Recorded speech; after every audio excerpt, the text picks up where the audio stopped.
نحمده ونصلي على رسوله الكريم أما بعد فأعوذ بالله من الشيطان الرجيم بسم الله الرحمن الرحيم قال الله تبارك وتعالى في القرآن المجيد والفرقان الحميد وإذا سألك عبادي عني فإني قريب أجيب دعوة الداعي إذا دعاني فليستجيبوا لي وليؤمنوا بي۔ محترم حضرات، اللہ تبارک و تعالی سے ہمارا تعلق ہے، اللہ تعالی کے ہم بندے ہیں اور اللہ جل شانہ ہمارے معبود ہیں، اور اللہ تبارک و تعالی نے ہم کو یہ حکم فرمایا کہ جب کوئی مصیبت پیش آئے، جب کوئی پریشانی پیش آئے، جب کوئی چیز مانگنا ہو، کسی چیز کی ضرورت ہو تو ہم سے مانگو، دعا کرو اللہ تبارک و تعالی سے۔ اللہ تبارک و تعالی سے جب دعا کی جائے گی تو اللہ جل شانہ اس کو قبول فرمائیں گے۔ اللہ تبارک و تعالی نے ارشاد فرمایا قرآن پاک میں، وَإِذَا سَأَلَكَ عِبَادِي عَنِّي فَإِنِّي قَرِيبٌ، جب آپ سے میرے بندے میرے بارے میں پوچھیں تو آپ ان سے کہہ دیجئے کہ میں قریب ہوں۔ اجیب دعوت الداعی اذا دعانی، میں دعا کرنے والے کی دعا کو سنتا ہوں جب وہ دعا کرتا ہے۔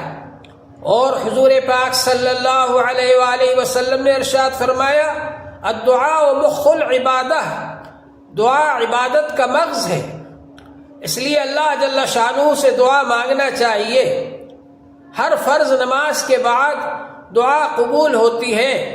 اس لیے فرض نماز کے بعد خاص طور سے اللہ جل شانہ سے دعا مانگنا چاہیے، اور دعا عاجزی انکساری کے ساتھ میں مانگیں، اپنے آپ کا محتاج ہونا ظاہر کریں اللہ جل شانہ کے سامنے کہ ہم محتاج ہیں، اللہ تعالیٰ آپ دینے والے ہیں، داتا ہیں، آپ غنی ہیں، آپ بے نیاز ہیں، ہم محتاج ہیں، اللہ جل شانہ ہماری مدد فرمائے، ہم کو عطا فرمائے۔ اپنے آپ کا محتاج ہونا ظاہر کریں، ہم کمزور ہیں، ہم محتاج ہیں، ہم آپ سے مدد مانگتے ہیں، ہم آپ سے ضرورت کی چیزیں مانگتے ہیں، آپ ہم کو عطا فرما دیجئے، تو اللہ جل شانہ عطا فرما دیں گے۔ حضور پاک صلی اللہ علیہ وآلہ وسلم نے دعا مانگ کر بتلایا ہم کو کہ اس طریقے سے دعا مانگو، اور اللہ جل شانہ نے قرآن پاک کے اندر سورہ فاتحہ الحمد شریف نازل فرمائی، اس میں ہم کو دعا مانگنے کا طریقہ بتلایا۔ ہم لوگوں کا یہ حال ہے کہ ہم لوگ اس طرح دعا مانگتے ہیں جیسے کوئی ہوٹل میں جا کر آرڈر دیتا ہے، یہ لیا وہ لیا، یہ دے دے وہ دے دے، اس طرح سے آرڈر دینا صحیح نہیں۔ عاجزی اور انکساری کے ساتھ میں اللہ جل شانہ سے دعا کریں، التجا کریں، اپنی مجبوری ظاہر کریں، اپنی پریشانی ظاہر کریں، اللہ جل شانہ سے درخواست کریں کہ اللہ جل شانہ ہماری یہ پریشانی کو دور فرما دیجئے، اللہ جل شانہ ہماری حاجت کو پوری فرما دیجئے، اللہ جل شانہ ہم کو فلاں چیز کی ضرورت ہے، آپ عطا فرما دیجئے، تو اللہ تبارک و تعالی ضرور عطا فرمائیں گے۔ یہ بات یاد رکھیے کہ دعا کے قبول ہونے کا ایک طریقہ تو یہ ہے کہ جو آپ نے مانگا ہے وہی مل جائے، ایک طریقہ یہ ہے کہ وہ نہ ملے مگر اس سے کوئی اچھی نعمت مل جائے، اور ایک طریقہ یہ ہے کہ اللہ جل شانہ کسی مصیبت کو دور فرما دے۔ کوئی مصیبت آنے والی تھی، آپ نے دعا کی، اللہ تعالیٰ نے وہ نعمت تو نہیں دی جو آپ نے مانگی تھی، لیکن اللہ جل شانہ نے اس کے بجائے کوئی مصیبت جو آنے والی تھی اس مصیبت کو دور فرما دیا۔ یہ بھی دعا قبول ہونے کا ایک طریقہ ہے۔ اور ایک طریقہ یہ بھی ہے کہ اللہ تبارک و تعالی آپ نے جو نعمت مانگی تھی اس سے بہتر کوئی نعمت عطا فرما دے۔ اور ایک طریقہ یہ ہے کہ اللہ تبارک و تعالی اس دعا کو آپ کے لیے ذخیرہ کر کے رکھ لیں، اور جب آپ اللہ جل شانہ کے دربار میں حاضر ہوں گے تو وہاں پر وہ دعا جو آپ نے دنیا میں مانگی اور ظاہراً ایسا لگا کہ قبول نہیں ہوئی، اللہ تبارک و تعالی اس دعا کی وجہ سے آپ کو وہاں بڑا اجر و ثواب عطا فرمائیں گے۔ جب ایسا ہوگا تو بندہ یہ سوچے گا کاش کہ دنیا میں میری کوئی دعا قبول نہ ہوتی، میں جو مانگ رہا تھا وہ مجھ کو کچھ بھی نہ ملتا، ساری میری دعائیں یہاں کے لیے ہی رکھ لی جاتی۔ تو اچھا یہ ہے